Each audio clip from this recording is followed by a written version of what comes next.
What is going on, guys? Thank you so much for tuning back in for another video. Today we are going to talk about how exactly to remove spark plugs from a 2005 to 2010 Jeep Grand Cherokee with the 3.7 liter V6. As you can see, my spark plugs are definitely due to be changed. You can see that one's pretty low.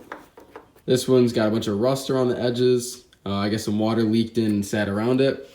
But here in front of me are all the tools that you will need to completely change all of your spark plugs. We've got the basic tools like needle nose pliers, flathead screwdriver. We have a socket for the spark plug. We've got a 3-inch extender, a 6-inch extender, and then a ratchet. And we also have a 10 millimeter socket. You'll definitely need one of those. You don't need an impact version of it, but you definitely need one of those. You'll want some anti-seize, some high temp anti-seize to put on the threads. As you can see on here, the threads didn't have any. Luckily, because of the way the engine's designed, not a whole lot of water gets behind these. This is the only one with any sort of rust on it. But if your threads, or if just the end of the socket is exposed to more of the elements than they are on this Jeep, you can definitely have a lot of corrosion happen down here on the threads.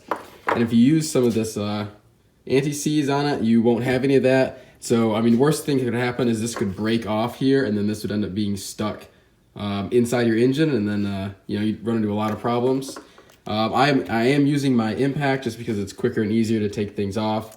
But this is not necessary. Even just with the hand tools, you'll have no problems doing that. Based on the design of the engine, I probably won't even be able to use this for the next 3 that I have not done yet. These are the spark plugs I'm using. They're Denso spark plugs, U-Groove. See if you can get the number here. The 3169s. Buy 6 of these. I mean, these boys only cost like maybe 89 cents to like $1.20. So definitely worth it. I'm sure you know, if you're here, you don't need to use these. You don't need to change these with every oil change, but mine definitely needed to get changed. I checked them on the gapper, and they were gapped to 0.55 and 0.60, when normally they should be somewhere around like 0.30, I believe, 0.32. But that's all that you need. This is just the basic hand tools that you'll need. So why don't we jump into the steps and remove it. So you got the hood open. You'll want to use your flathead screwdriver and remove the intake up by the throttle body, and then the 2 clips down here holding the top of the box.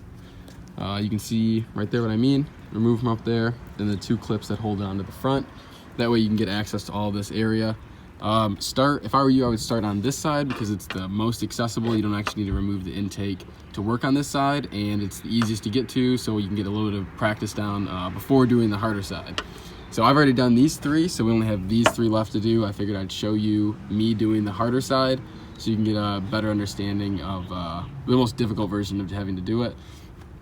So the first thing you need to do is remove this 10 millimeter nut. And if you are extremely short like I am, or just not extremely tall, you're not gonna be able to reach any of this. So what I use is I set up a cooler over here, and then I can lean in and be able to reach and work on all this stuff. But the first thing you'll need to do is remove this 10 millimeter nut on this stud, the intake manifold stud here. You want to remove this nut. That way you can remove the coil pack. These are kind of set up like how the Ford does it, or like how the Mustangs are, where it's like a coil on plug version. I believe that's what it's called. So this is the coil itself down here, and then this is the plug that goes into the coil. So you gotta push this clip down, and then you can slide it right on off and remove it. And now you can go ahead and pull this coil off of the spark plug.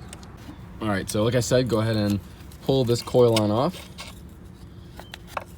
And these are optional if you want to replace these. I considered against it because I have so many miles on mine already.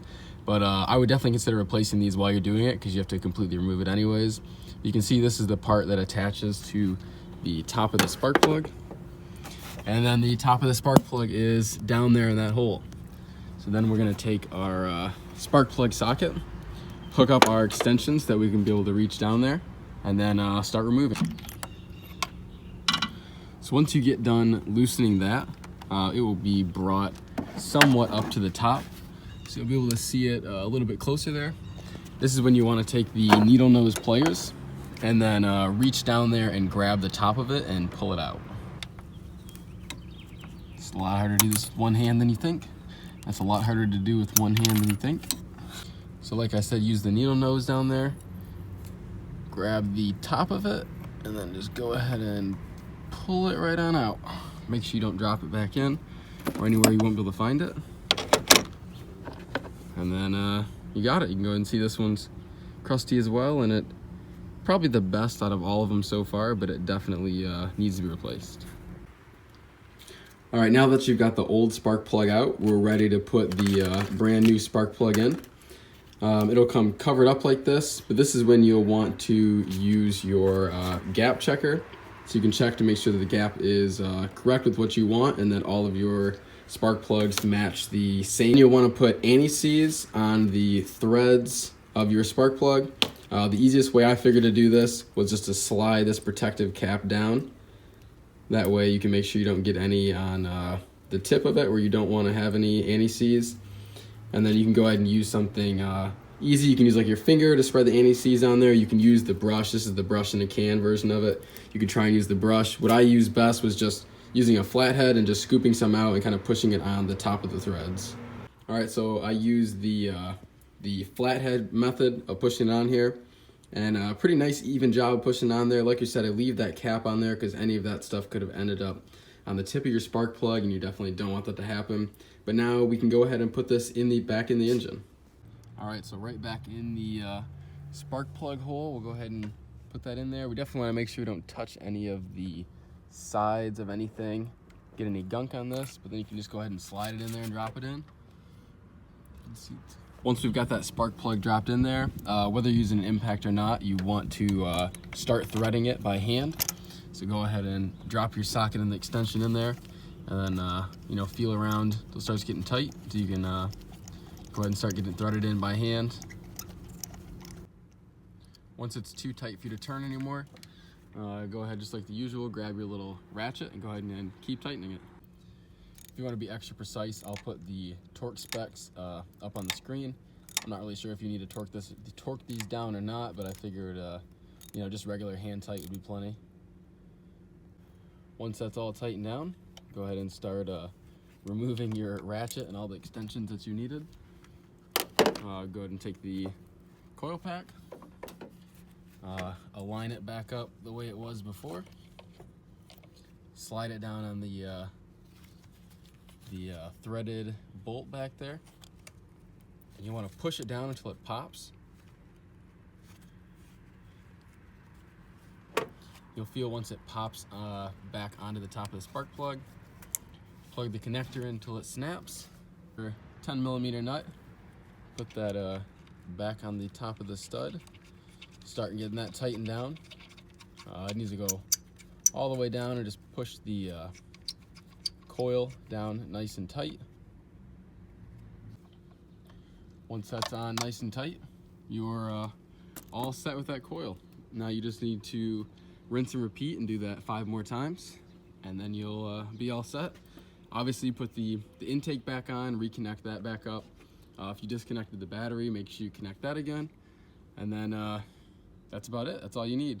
So this can be done with, like I said, basic common hand tools. You can use electric tool if you desire, but all you need is very basic hand tools. You can do this in the driveway in probably 45 minutes. Is about how long it would take me without recording. So I hope you guys learned something from this. If you have any questions, be sure to drop those below. And I hope you guys enjoyed. I'll catch you in the next video. So jumping ahead really quick, I've already finished the video, but I'm trying to remove the coil pack for cylinder number 4. And as you can see, the oil dipstick tube holder is pretty much blocking pulling this out. I could probably finagle it somehow, but I don't really want to damage it because I'm not replacing them. So you have to remove this little support bar here, and it is a 10mm, just so you guys know.